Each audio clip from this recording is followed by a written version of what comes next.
if you are, a guitar player who's been playing for decades, you can hear a lot of these nuances. But people who don't play, Yeah. it just sounds cool or it doesn't. And they're not hearing the difference between a Strat or a Gibson or an SG and a Les Paul or whatever the hell it is. You have to have really critical ears to be picking up frequency range differences between Gibsons, right? So Right. it's those kinds of things. The story was that Eric Johnson, he'd have his effects pedals, right, and he could claim to hear the difference in the type of battery was in the effect. It's I like, actually so believe that. well, yeah, he's That guy nuts, but is, I mean, yeah, that guy is something else. yeah, but I mean, he was like, he could hear the difference between an Eveready and a Duracell battery in his chorus pedal, and it's like, come on, it's like, really, and and if you can, it's like how much percentage of that is your sound? It's like a micron or something like that. Yeah, but if you're completely obsessed like him, it, Well, that's the thing. This stuff gets obsessive, and you have to. Even in my case, I have to sit. I always try to ask myself, what matters? What really matters? When does it matter, and what matters to me? yeah. And that made my answer might be different from your answer as a player or the next guy or something like that. Like I said to you, it doesn't matter what I practice through. I don't give a I don't give a crap what I practice through.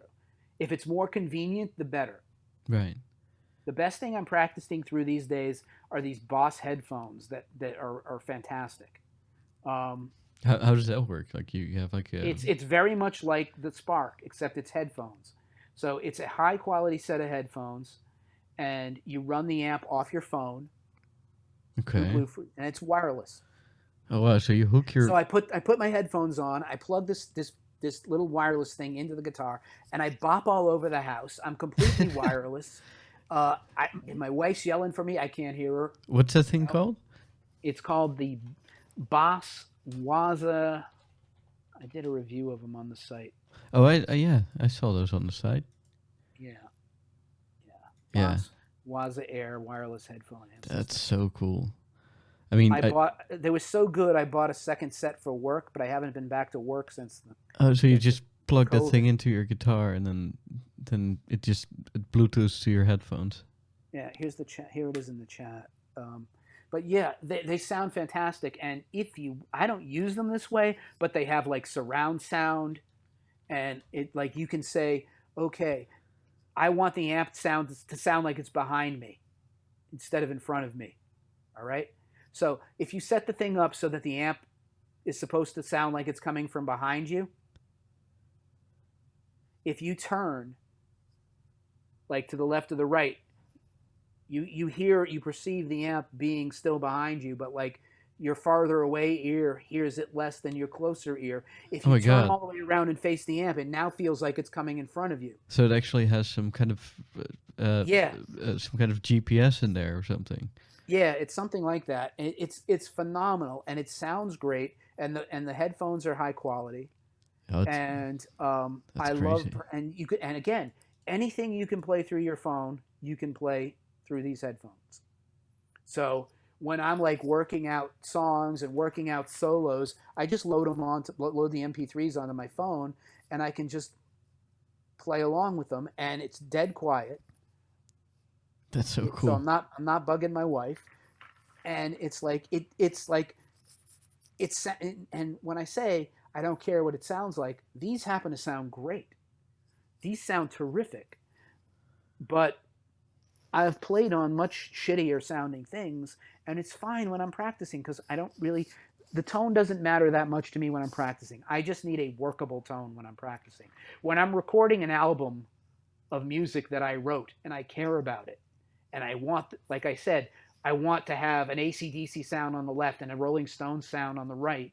That's when I bust out the amps. Right, That's man. when it matters. That's some cool technology. I'm looking at the website right now. Yeah, they're about $400 and they're fantastic. I can't recommend them highly enough. Oh, Boss makes some great stuff. Yeah, yeah. And then again, the Spark is great too. But the thing the Spark doesn't have is I wish it had like a wireless headphone capability. Sparkers are like the red things you or I can use the red things and I can be wireless, but I can't. But it plays the sound in the room. It's not through headphones. I'd have to okay. plug in a wired set of headphones. Okay. Yeah. But both of those, I mean, both of those pieces of modern gear are truly fantastic, and I think that's where the future is headed. Yeah. But but there's something about running a real amp hot that you can't replace that with anything I've heard yet. Right.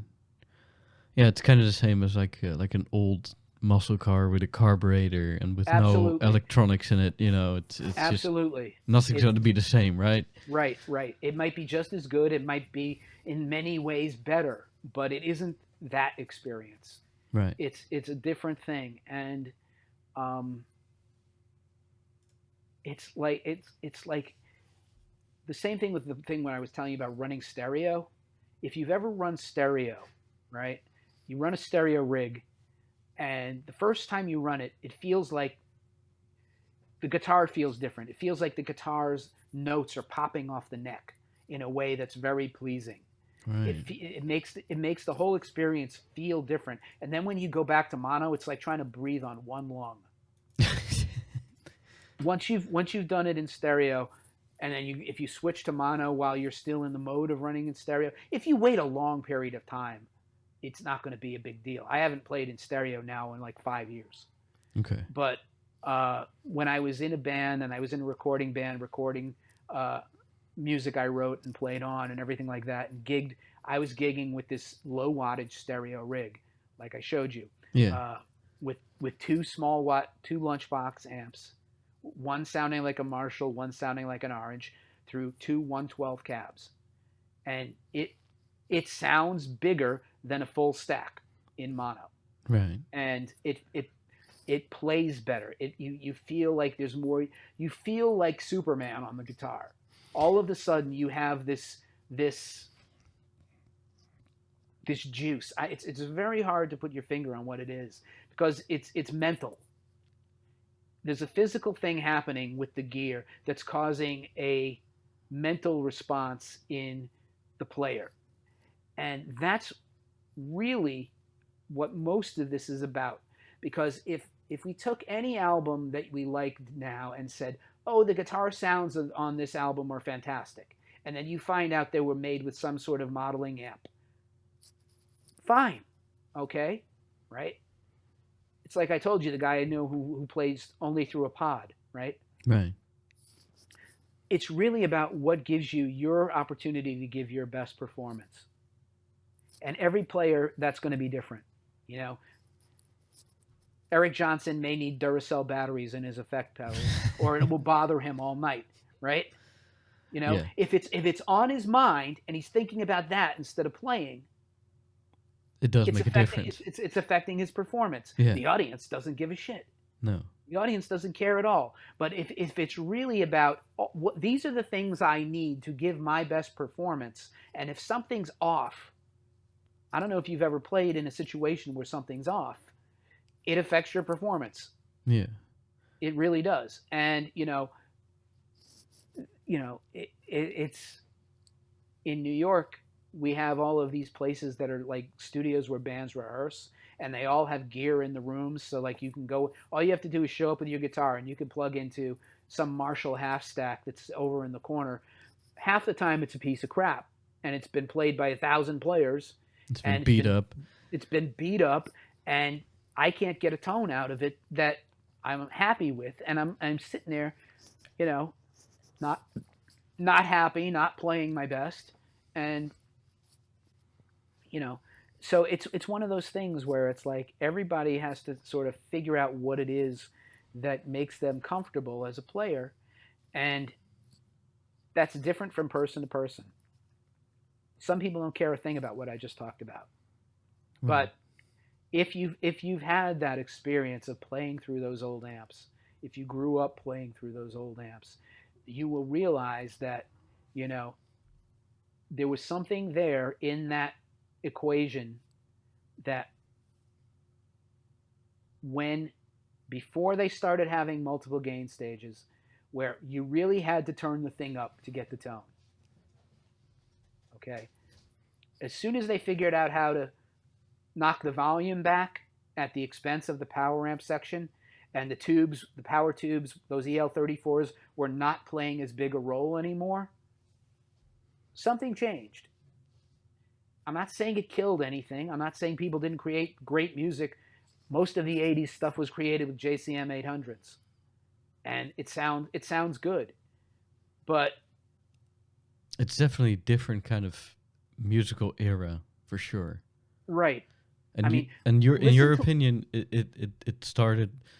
By the way, we're still rolling, so I mean, we might as well include this. Yeah, we might as well include this too. I was gonna cut this off, but this is a great conversation too. But yeah, I mean, what's a good example in your opinion of where that change was? It's when you start getting, like I said, the JCM 800 and the amps that have master volume. Before that, go listen to, not today, I mean, but you know, on your own time. Yeah. Go listen to Cream Live Volume 2. Okay. And you will hear old Marshalls run full out with vintage Gibsons going through them, okay? This is 1967 this was recorded in. You have Marshall Plexi amplifiers, 100 watts. Clapton's running them full out. Jack Bruce is running. He's got 2 stacks also. He's playing a Gibson bass through. He was fucking amazing. Playing lead bass all over that stuff. And you listen to the guitar tone on that thing, and you will hear a sound that I'm talking about that you don't hear anymore. Right. And it's because they're running those amps that had no master volume. So the power tubes are getting hot. The power transformer is getting hot. That's adding something to it as well. It's definitely a part of the sonic equation, the power amp transformer, in those amps. It almost never comes to play in modern amps. Right. Because now what they've done is they've shifted much of that gain and that crunch over to the preamp side to balance it out. So the amp doesn't have to run that hard. It doesn't have, what I didn't say in this is that when you run an amp full out all the time, you go through tubes very fast. Okay. And, in those, and I'm talking about if the amp doesn't blow up. Because that can literally happen, right? Right. It can literally happen. But even if it doesn't happen, if you're the guy who has the desk fan blowing on the back of the amp so that the amp will stay cool enough that it doesn't blow up, but you're running those tubes on 10 all the time, you're going to have to replace those tubes in a couple of weeks. As opposed to, you could go 3-4 years without replacing tubes in an amp if you run it the way they run now. Right. And, people didn't care back then. There were guys who were taking the 100-watt amps, right? And they'd have 4 power tubes. They'd pull 2 of them to make the 2 that were still in there run even harder. Okay. So basically, you're taking a 100-watt amp and you're trying to run it like a 50. And those 2 tubes are now trying to do the work of 4. So they're running even harder. Anything to overdrive the thing. That was the thing. So what you hear if you listen to Live Cream Volume 2, the only effect you'll hear is wah-wah. There's no fuzz on that. You're hearing pure amp tone with a Gibson SG going through 2 Marshall stacks of that era, run flat out, and it sounds amazing. It's just a wonderful sound, and it's insanely loud. It was insanely loud, and it sounds insanely loud. and they sound. I mean, it's like where did this Clapton go? This Clapton really had it right. And they're, by the way, they're fantastic on that album. And it's just one of those moments. And you did get it a little with Hendrix too, but Hendrix always had the fuzz tones and stuff like that. So it's not as easy to hear the true amp sound as it is on that Cream Live Volume 2 album. And same with early AC/DC, right? That's also. Yeah, they still tended to sound cleaner. Yeah, okay. I don't know about live. I'd have to listen live. But I mean, there was some. I mean, when the first time I interviewed Wolf Hoffman from Accept, and he was talking about. I was asking him what he was using on the early albums, and he was using one of these early Marshall super leads or a Plexi, something like a 1969 Marshall head or something like that. And I said, "You use this on like Restless and Wild?" He said, "Yeah, I did." And I said, "How come you get that you have this grinding heavy metal sound that is way more than just a Plexi run full out that you would hear on like AC/DC or on like Led Zeppelin?" If you ever listen to like Restless and Wild or any of the Accept stuff from there on, you heard Balls to the Wall. That's Yeah. much more gain. That's a higher grinding sound, right? That's not a vintage No. Plexi sound. That's more like something you'd get out of an 800 or something like that, which they did use later. But he said no. We put a MXR distortion plus on the thing, Okay. which pushed it further Just into that square wave overdrive kind of sound that gave it that grinding sound that you hear, that became the sound you hear with Priest and with metal. But that's one thing I always wondered. If you put like a tube screamer or some like distortion pedal in front of an amp, do you actually heat up the amplifier itself more, or is it like an effect that's added to the signal? Or You're juicing up the signal going into the amp and changing the characteristics of it. okay, It has to do with waveforms and stuff like that, and clipping. yeah. And there's another good article on the website about this, um, that explains it sort of. Let's see.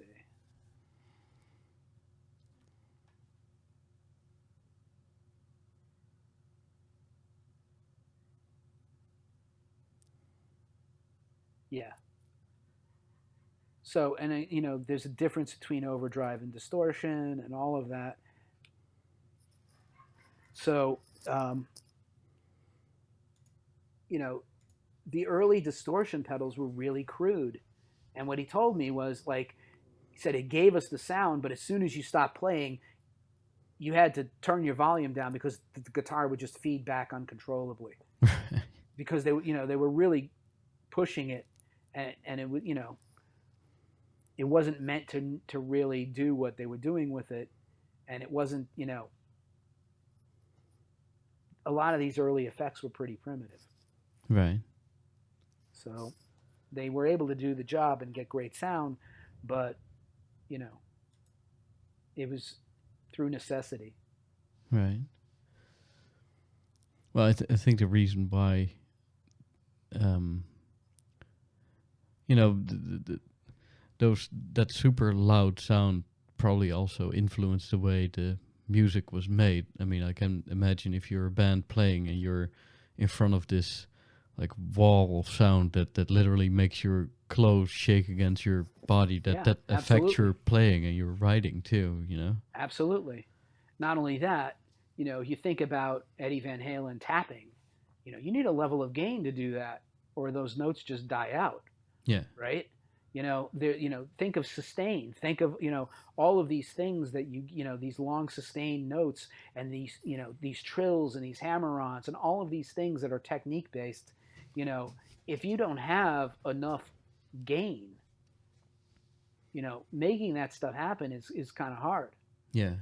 I'll also never forget the first time I um like the nicest guitar I have is like an American Stratocaster, and Yeah, it's a really good one. It's like ash wood body, and yeah.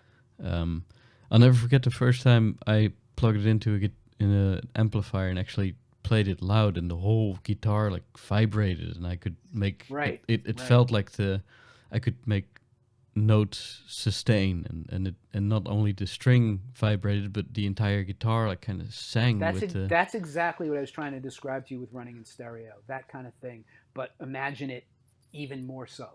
Right.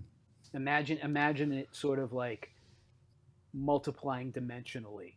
I've never experienced that, but Yeah, it's fun, and it's funny. You don't need a lot of You don't have. I mean, there are guys, there's a lot of guys out there who are the pros who are running stereo rigs. They almost never talk about it, but a lot of them are running stereo rigs live on stage and stuff. But like I said, even at 7 watts, even with 112 cabs, it's an amazing feeling because there's something about it that just uh, it gives you that feeling you were just describing, but But more. yeah, and you all of a sudden feel like you can do anything with the guitar. Right. Right. It's very like it's liberating in a way. The same it's like I like I find wireless liberating. I find running wireless really liberating. Hmm. It's just these days, whether I'm practicing or whether I'm recording, I'm using wireless now because it's just like think of yourself sitting at a recording desk in front of your computer and you keep picking up your guitar and putting it down and picking it up and putting it down and you got headphones on which are with wires and stuff, not these but like the kind you're wearing. It's like you're constantly getting your guitar cord tangled in your headphone cord and everything like that, and all of a sudden you're free of that. Yeah.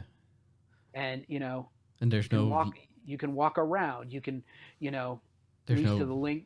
Yeah, well, there's no latency or no. it depends. I haven't found any latency that bothers me. If you get It good depends stuff. if you're running certain kinds of rigs with a shitload of stuff in your chain, you may find that the latency shows up, but I haven't found that. Right.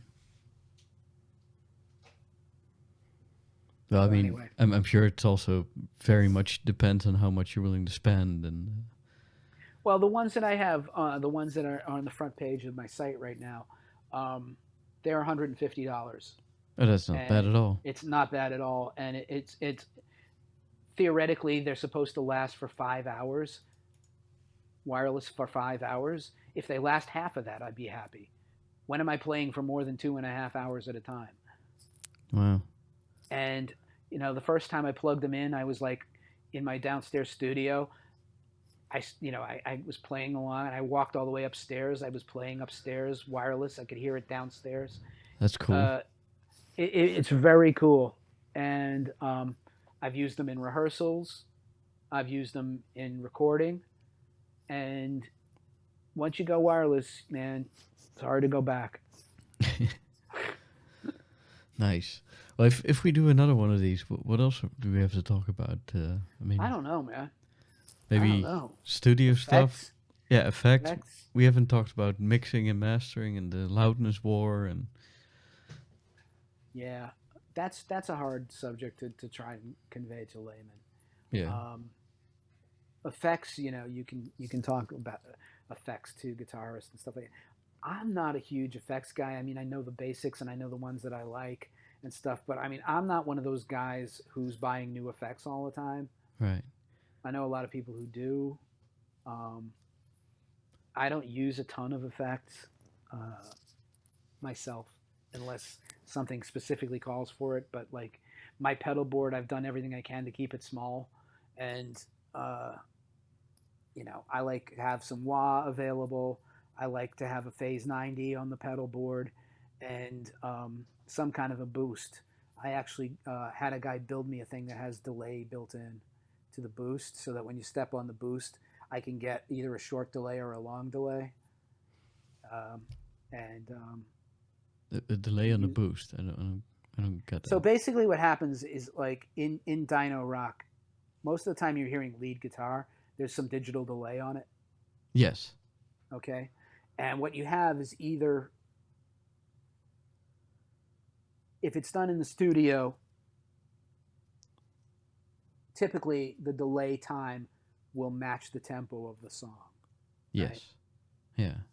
So it's basically like a repeat of what you played Right, X amount of right, milliseconds after you played it, which is right. sort of like an echo, but different. Like it's not quite a reverb, but it's Right. So in yeah. the old days, they used Echoplex, right, which was the tape delay, and then in the '80s they got digital delay, and I never messed with it a lot in my early days, and then I started using it on my recorded sound because it was available to me in the studio, right?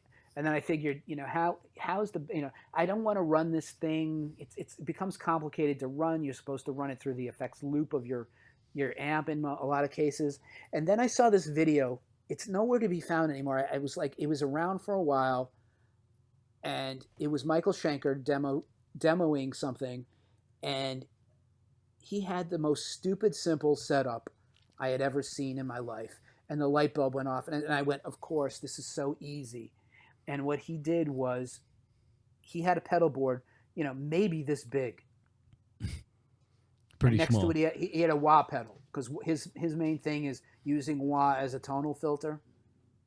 So, he doesn't use wah to get like a wah effect. He uses wah to change his tone. Right. Right? He uses the cocked wah sound, right? Yeah. Yeah, I get what you're saying. Yeah. Right. So next to that, he had two Boss digital delay pedals. One of them was set for a short delay for when he was playing fast, and one of them was set for a long delay for when he's playing slow. And all he had to do was like, I'm playing a slow melodic solo. He steps on the slow one. And it was in the same right. was in the same chain as the wah and the. All he had between the guitar and the amp in this demo was a wah pedal and two delays. Okay. One set fast, one set slow. And I went, this idiot, he's come up with the most simple thing. And it wasn't the kind that you have to put through an effects loop. These were in front of the amp. The problem I had was like live on stage, as it is, this was before I went wireless, you've got your guitar going into your pedal board going out to your amp 10 feet or more behind you, right? Yeah. If you're going to have a digital delay, you got to run two more cords and in and out, back to the back of the amp. Yeah, so basically, effects loop is between the preamp and the power amp, right? Yep. Yeah. Yep. And basically, what you're doing there is like, and to me, it was always like if you're Joe Perry and you have a guy running all of his effects for him off stage, and he doesn't have to do anything live on stage except step on a wah pedal, and the guy can kick in. He knows that in the middle of this song, I'm supposed to kick in this pedal right before the delay. Right before the song solo. Great, but if you're a working musician and you're gigging and it's like, I don't want two extra chords I got to trip over between me and my amp while I'm trying to enjoy myself on stage, and I also don't want the effect pedal sitting up. The other thing is you use short chords and you put the effect pedal on top of your amp. Yeah. All right, but then you got to walk back. You're ready to kick in your delay. You got to walk back to the amp, and if it's not on the floor, you got to step on. You got to hit it with your hand and stop playing. Right. So it's like I never bothered, and then Schenker showed me this thing, and I said, okay, I'll do that, and it worked. And for a while, when I was not living in New York and I was gigging where I was putting all my gear in a car and I would drive the car to the gig, it didn't matter to me that I had an 80-pound pedal board, And so I had like two different boosts, two different delays, one fast, one slow, and I had them all wired into like a switcher so that like if I wanted to do a slow solo, I'd step on a switch and I'd get the boost for the solo plus the slow delay. And then I had another one set up so that I get the boost and the fast delay. Right. And then when I moved back to New York, I said I can't use this pedal board anymore because I'm going on the subway and I've got to be able to carry everything and I'm not driving anywhere. So I found this guy who would make kind of whatever kind of pedal you wanted. And I said, what I want is like a tube screamer circuit, but I want, in addition to that, I want the ability to have two digital delays in the pedal. Wow, that's cool that they can just make that for you if you want. Yeah, and one I can set to slow and one I can set to fast. And this is pretty much only a dyno use case. Everybody else, if you ever look at like reviews of digital delay pedals on YouTube, no one's using it in the context of like rock and metal lead players. They're always like, this is how the Edge uses it. This is how Andy Summers uses it. It'll, all of these cool effects things. It's not like, no, I need 150 milliseconds to make my solo sound better when I'm playing fast, or 300 milliseconds when I'm playing slow. Right. So, and I said, I need it in a box this big. It's got to be like a 2-space at most. Right. Because I'm trying to keep the rig small. So he designed me this thing where it has 2 switches, an on-off switch, and then a delay switch. So as soon as I hit the on-off switch, I get boost and whichever delay is active. Okay. And then when I hit the other switch, it changes to the other delay. And it's got LEDs to show me which delay is selected. That's cool.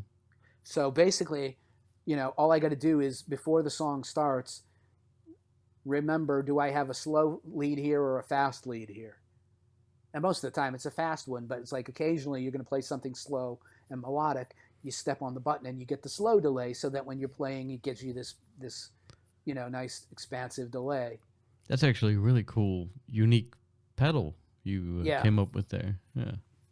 Yeah, I mean, it's not the most high fidelity thing in the world. It's not something that would be great for in the studio. It's not, the sonic quality isn't high enough for like studio use, but it doesn't have to be. Right. But the thing that Michael Schenker found out was that live, your audience, and even on stage, they don't care if it's really the same tempo as the song. Right. It just has to sound good, right? So, when you're playing fast, you want a fast, short delay. And when you're playing slow, you want a longer delay. And basically, you don't have to worry with tap tempo or on any of this stuff. Just set it to where you think it sounds good. Yeah. And then you're good to go. And he doesn't use any boost.